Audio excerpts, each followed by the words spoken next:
5 تا از بهترین روش‌های درمان خانگی کبد چرب.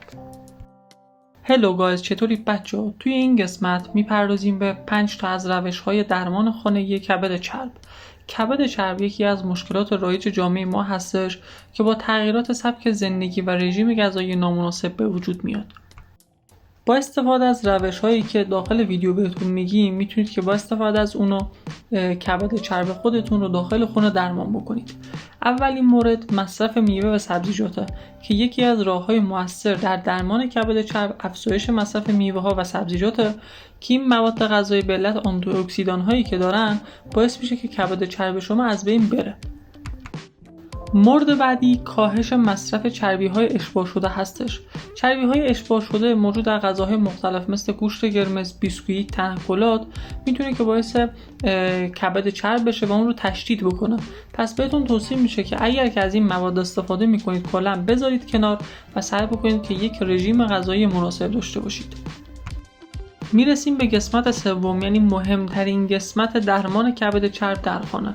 برای اینکه بتونید کبد چرب خودتون رو داخل خونه درمان بکنید بهترین روشش ورزشه و اگر که میخواین خیلی سریعتر این اتفاق بیفته باید به صورت منظم ورزش بکنید و سعی بکنید که برای ورزش ها به صورت هوازی باشه که میتونه تاثیرش رو چندین برابر بکنه. بر اساس مقالات 2023 مصرف چای سبز میتونه که باعث کاهش کبد چرب بشه و به شما کمک بکنه که از کبد چربتون کلا رها بشید و این مشکلتون رو برطرف بکنید. پس حتما بهتون پیشنهاد میکنم که روزانه 2 الی 3 فنجان چای سبز مصرف بکنید که این مشکلتون برطرف بشه.